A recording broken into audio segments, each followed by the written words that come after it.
यह 21वीं शताब्दी है। विगत कुछ सैकड़ों सालों में ही विज्ञान इतनी तरक्की कर चुका है कि हम सभी इसके सिद्धांतों, इसकी तर्कसम्मत विश्लेषणात्मक एवं गणितीय कार्यशैली और इसके द्वारा इजाद किए गए उपकरण आदि से विस्मित एवं अभिभूत हैं। परंतु क्या सभी प्रश्नों का समाधान विज्ञान कर सकता है, या कुछ ऐसी बातें हैं जो कि इसके बूते से बाहर की बातें हैं? आज बात करेंगे कि क्या यह जो अपना वजूद है कि मैं हूँ, यह कहीं कोई बायोलॉजिकल प्रक्रिया का नतीजा तो नहीं है। एआई के ज़माने में इस प्रश्न पर विचार करना और भी महत्वपूर्ण हो जाता है, क्योंकि एकमात्र यही तो वह चीज़ है जो कि हमें एआई रोबोट और उसकी सशक्त एल्गोरिदम से अलग किया करती है।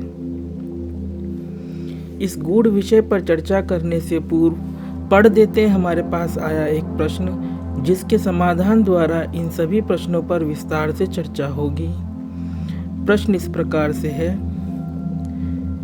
प्रणाम गुरुजी, आपके कई सारे ज्ञान सत्संग सुने।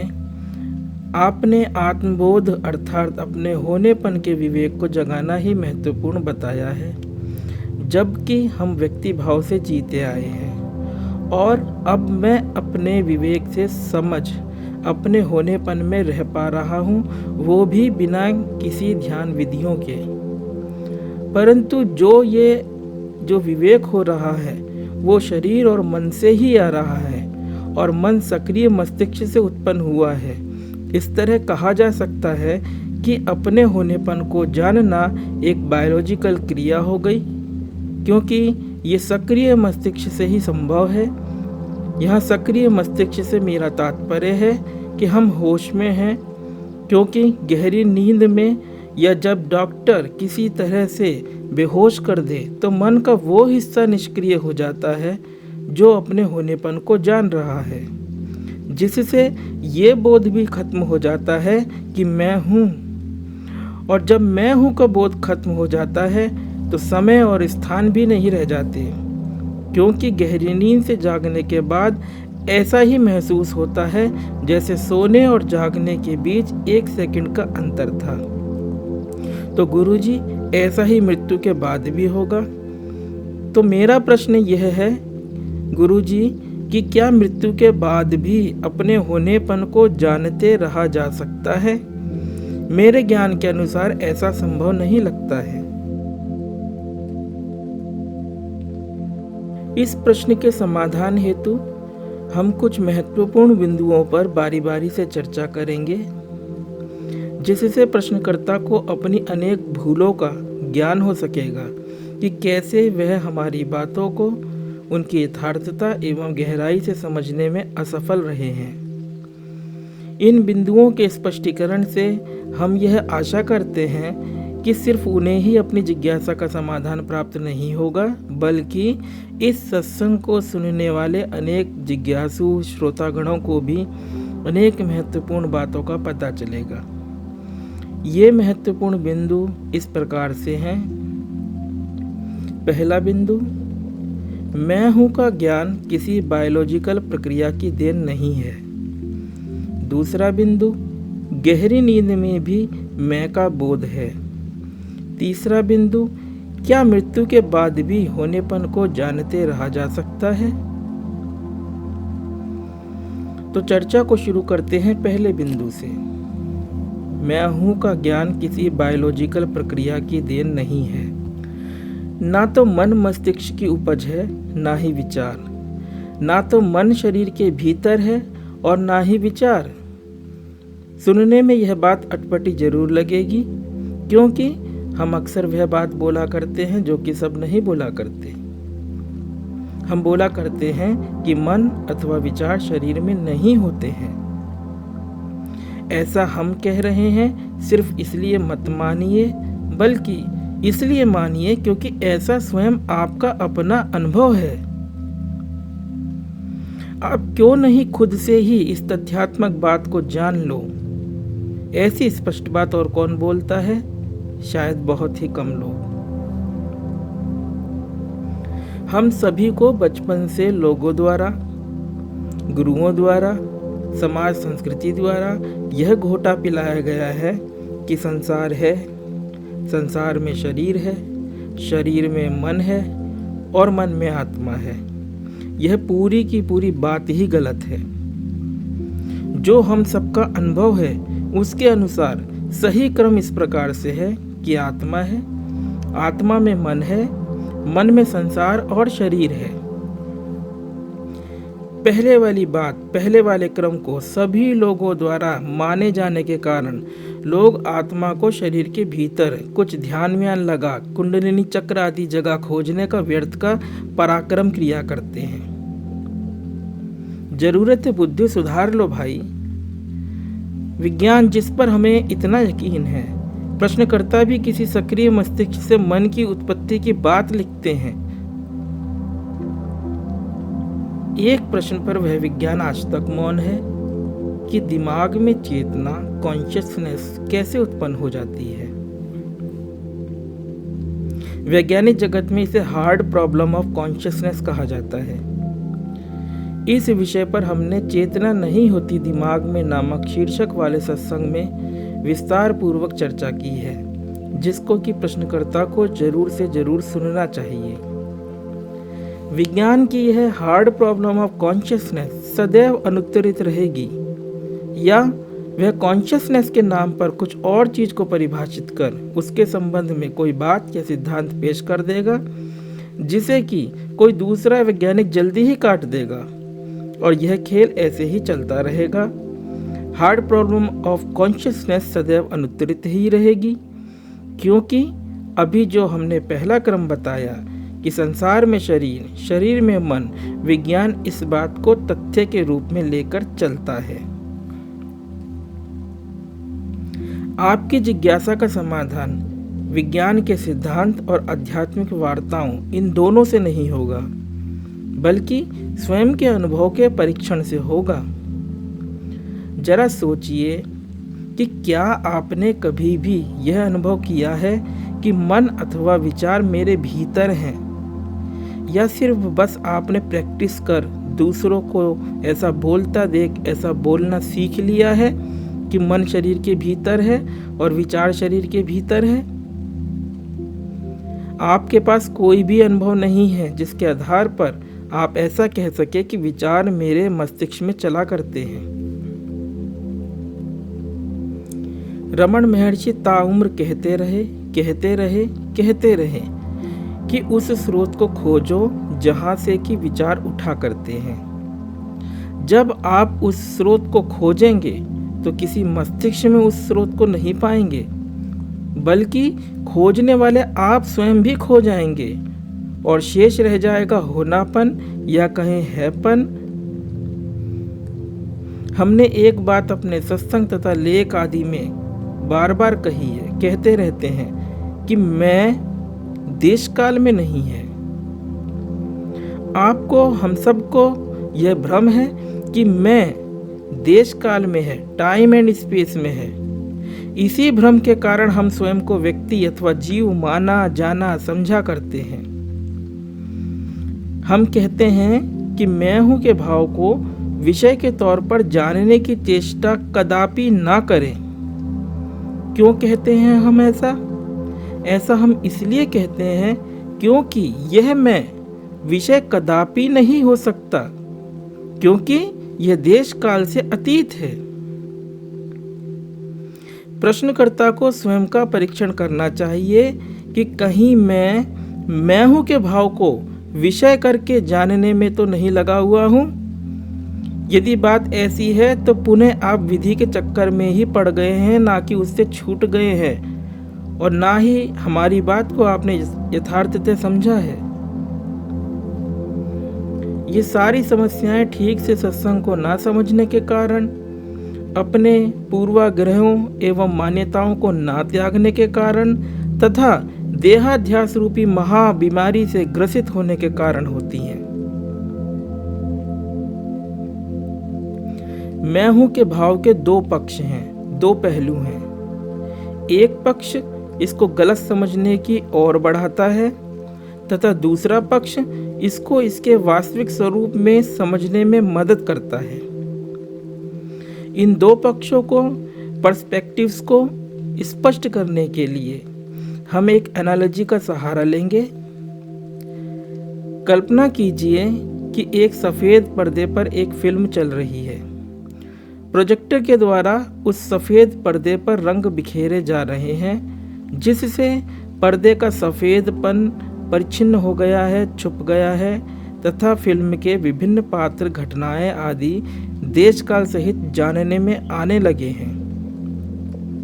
परंतु किसी टेक्निकल फॉल्ट के कारण, तकनीकी समस्या के कारण पर्दे का एक छोटा सा बिंदु जितना हिस्सा, जो कि पर्दे के सफ़ेद रंग का ही है, छूट गया है। उस हिस्से पर प्रोजेक्टर से कोई भी रंग प्रक्षेपित नहीं हो रहा है। अब देखने वाले को यही प्रतीत होता है कि वह सफ़ेद बिंदु फिल्म का ही हिस्सा है, फिल्म के देश काल के ही अंतर्गत वह भी है। परंतु वास्तविकता तो यह है कि वह कोई बिंदु है ही नहीं। अन्य विभिन्न रंगों की आकृतियों की सापेक्षता के कारण ही वह भी एक आकृति, एक बिंदु के रूप में फिल्म के देश काल के अंदर भास रहा है, जबकि वह अपने असली स्वरूप में विस्तारित पर्दा है। वह विस्तारित पर्दा है जिस पर कि फिल्म प्रसारित है और जिसकी वजह से फिल्म का होना है। ठीक ऐसे ही मैं हूं का भाव है।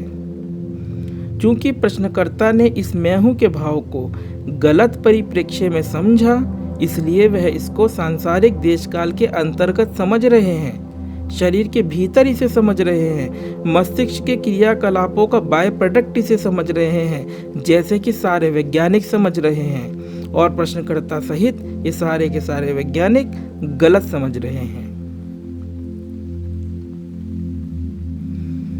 मैं हूं के भाव को दूसरे परिप्रेक्ष्य में देखने के लिए, इसके सही स्वरूप को जानने के लिए थियरी छोड़ इसे विषय बनाना बंद कर स्वयं के मैं पर आना होगा, अर्थात चेतना को निर्विषय रह जाना होगा, जो कि किसी भी विधि अथवा अभ्यास के द्वारा करने से नहीं, बल्कि कुछ भी नहीं करने से होगा। बुद्धि के विकल्प कूड़ेदान में फेंक देने होंगे। इस संदर्भ में अष्टावक्र गीता का प्यारा सा एक श्लोक याद आता है। श्लोक इस प्रकार से है, आयासात सकलो दुखी नैनम जानाति कश्चन अनन्यवोपदेशेन धन्य प्राप्नोति निर्वृत्तिम। यह अष्टावक्र गीता के 16वें प्रकरण का तीसरा श्लोक है। अर्थ इस प्रकार से है, प्रयास करने के परिणाम स्वरूप सब दुखी हैं, इस बात को कोई नहीं जानता। इसी उपदेश से कोई धन्य भागी पुरुष निवृत्ति को प्राप्त हो जाता है।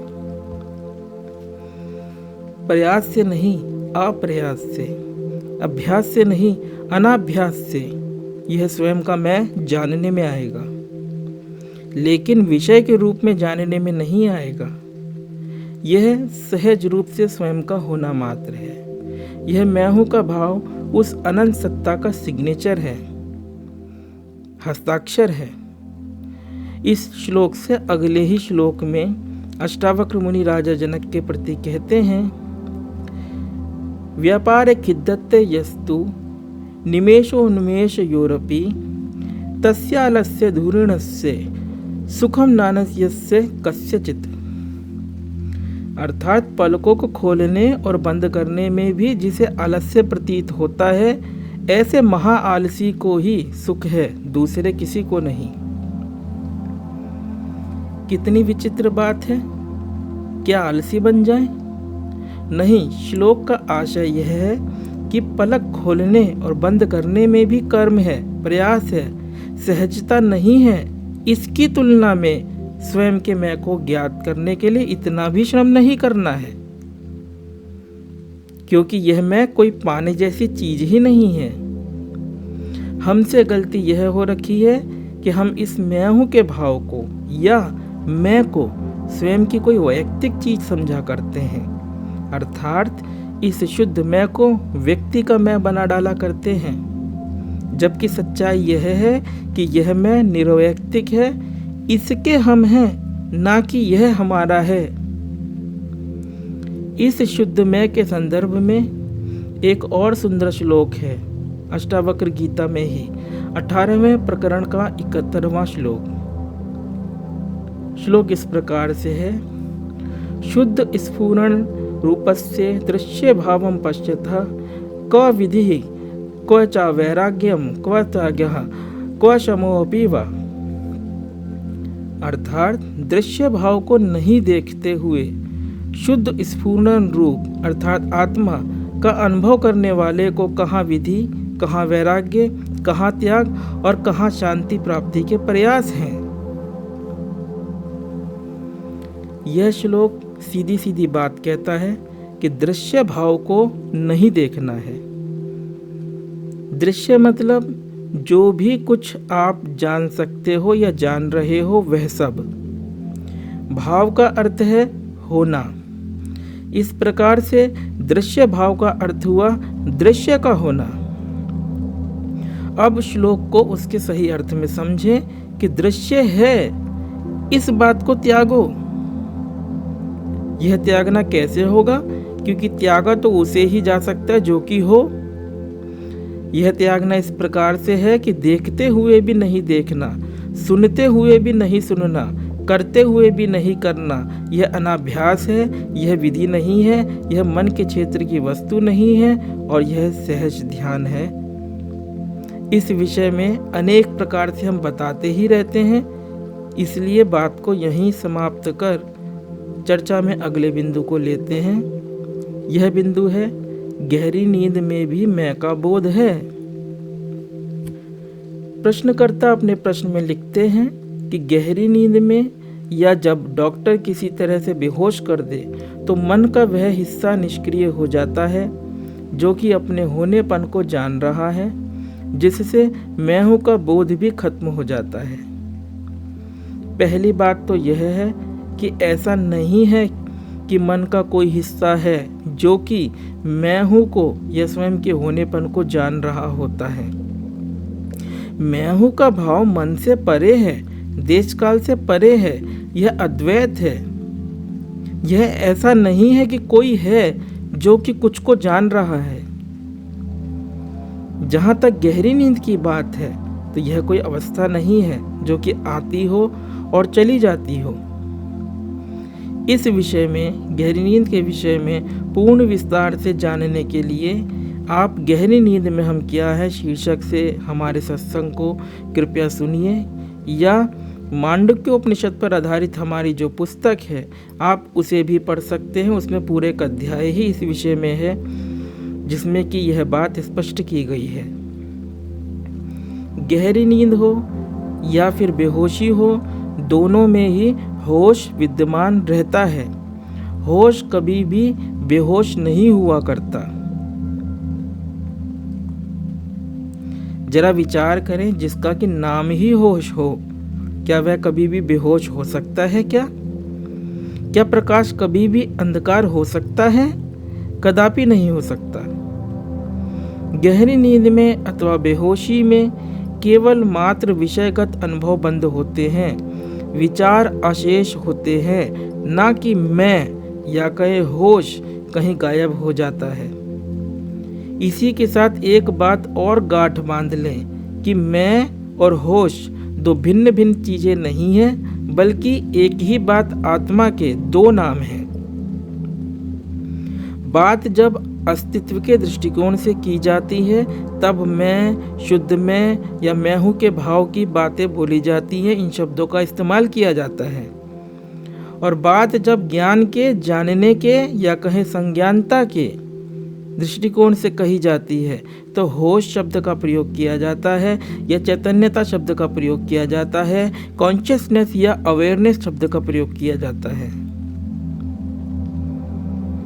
इस बात को सरलता पूर्वक समझने के लिए ऐसे समझे जैसे कि कोई पेड़ है, तो पेड़ का होना और पेड़ के होने का ज्ञान दो नहीं बल्कि एक ही बात है। इसी बात को हम ऐसे भी बोला करते हैं, कुछ का भी जानना उसका होना है। जब विषयगत अनुभव होते हैं तो होश या कहें चैतन्यता अनंत ना होकर सीमितता को प्राप्त हुई भाषा करती है, जिसे कि अटेंशन भी आप कह सकते हैं। परंतु विषयगत अनुभव के अभाव में चैतन्यता या कहें होश स्वयं के प्रति होश के रूप में शेष रहता है। यह ही है मैं हूँ का भाव या कहें मैं, और यह ही है निर्विचार स्थिति, और यह ही है गहरी नींद। अर्थात जब भी विषयगत अनुभव नहीं होते हैं तब भी आप होते हैं, परंतु व्यक्ति के शरीर के रूप में ना होकर केवल मात्र मौजूदगी के रूप में, होश के रूप में आप होते हैं। यह होश या कॉन्शियसनेस किसी बेहोशी के इंजेक्शन से खत्म नहीं की जा सकती, क्योंकि यह अजर अमर अविनाशी आत्म तत्व है और मस्तिष्क के अंदर कदापि नहीं है। आपको मैं हूं के भाव के द्वारा यह ज्ञात होना चाहिए कि मैं सोता नहीं हूं, बल्कि विभिन्न विषयगत अनुभव विचार मिटा करते हैं। उनके मिटने से देश काल मिटा करता है, क्योंकि देश एवं काल भी केवल मात्र विचार हैं। जब जब विचार है तब तब संसार है, देश काल है। संसार लगातार नहीं है। बात की गहराई यह है कि दिन भर संसार नहीं है। जब विचार होता है कि आगे से गाय आ रही है, तब इस विचार से ही देश काल एवं संसार आ जाता है। स्वयं के स्वरूप के बोध हेतु मनीषियों ने हमेशा से ही गहरी नींद पर, सुषुप्ति पर विवेक विचार करने पर बल दिया है। अतएव आप चिंतन करें कि क्या गहरी नींद में आप थे या आप नहीं थे। आप नहीं कह सकते कि गहरी नींद में मैं नहीं था। क्यों नहीं कह सकते? इसलिए नहीं कह सकते क्योंकि आप ही तो कहते हो कि नींद में बड़ा सुख था, बड़ी शांति थी। क्या बिना जाने ही आप ये सूचनाएं दे सकते हो? कदापि नहीं दे सकते। अतएव सभी को यह निश्चय है कि गहरी नींद में वे थे। गहरी नींद में यह आपका व्यक्तित्व एवं शरीर रहित केवल मात्र आपका होना मात्र ही मैं हूं का भाव है। परंतु ध्यान रहे, यहाँ हम किसी व्यक्ति के होने की बात नहीं कह रहे हैं। अब अंतिम बिंदु को चर्चा में लेते हैं, जो कि आपका मूल प्रश्न है। यह बिंदु है कि क्या मृत्यु के बाद भी होनापन को जानते रहा जा सकता है? प्रश्नकर्ता के इस वाक्य में स्पष्ट रूप से यह इंगित हो रहा है कि वह होनेपन को विषय या कहें ऑब्जेक्ट समझ रहे हैं तथा भिन्न समझ रहे हैं स्वयं से, फिर उस विषय के प्रति सजगता की बात कर रहे हैं। होनेपन को या मैं हूं के भाव को विषय करके जानने की चेष्टा ना करें, क्योंकि यह द्वैत से परे है, यह विषय नहीं बन सकता। यदि आप ऐसी चेष्टा करेंगे तो आप द्वैत को ही रचित देंगे, द्वैत की ही रचना कर देंगे। अपने प्रश्न के प्रारंभ में आपने एक बात लिखी है कि हमने होनेपन के विवेक को जगाना ही महत्वपूर्ण बताया है। ऐसा बिल्कुल भी नहीं है। हम अनेक दृष्टियों से सत्संग कहते हैं तथा हमारा उद्देश्य सत्संग के विषय को स्पष्ट करना होता है। आप सभी के साथ दिक्कत यह होती है कि आप हमारी बातों को अपने ही कंडीशन माइंड के अनुसार घटाकर उसकी एक इंटरप्रिटेशन तैयार कर कुछ का कुछ समझ लिया करते हैं।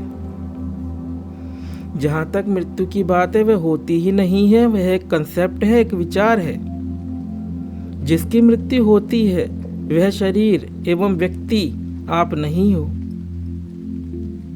मृत्यु सिर्फ यही है, विषयगत अनुभवों का, विचारों का खत्म हो जाना। यह अभी भी खत्म होता रहता है। प्रत्येक विषयगत अनुभव अर्थात किसी भी देखने, सुनने आदि के अनुभव की विचार द्वारा प्रस्तुत की गई धारणा के पूर्व और पश्चात एक रिक्तता है, शून्यता है। यह रिक्तता पदार्थ नहीं है जो कि नष्ट हो जाए। यह शाश्वत तत्व है, अनादि है, अनंत है, होश है, मैं है, निर्वैयक्तिक सत्ता है।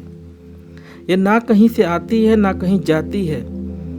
दृष्टा एवं दृश्य का प्रपंच इसमें भासता है। आपने अपने प्रश्न के अंत में लिखा है कि मेरे ज्ञान के अनुसार ऐसा संभव नहीं है कि मृत्यु के बाद भी अपने होनेपन को जानते रहा जा सके। इस विषय में हम सिर्फ इतना ही कहेंगे कि अभी और धैर्यपूर्वक सत्संग सुनिए, प्रश्न पूछते रहिए, क्योंकि आपने अभी कुछ का कुछ समझ लिया है। चूंकि आप व्हाट्सएप ग्रुप के मेंबर भी हैं, तो आपके पास 1-on-1 कॉल और प्रश्न पूछने की सुविधाएं हैं। आप इनका लाभ प्राप्त करिए। अब हम उन सत्संग के शीर्षक बताते हैं जिन्हें कि आपको अवश्य सुनना चाहिए। हमें विश्वास है कि इन सत्संग को सुनकर आपको बड़े ही अच्छे से काफ़ी कुछ समझ में आएगा। ये सत्संग है, पहला, होशपूर्वक कैसे जिए। दूसरा, महाराज जी ने मोबाइल के उदाहरण से सिखाई शून्यता। तीसरा, चेतना नहीं होती दिमाग में। चौथा, मरने के बाद क्या। पांचवा, गहरी नींद में हम क्या हैं। ये सभी सत्संग सत्य की और YouTube चैनल पर आपको मिल जाएंगे। अभी के लिए बस इतना ही। ओम।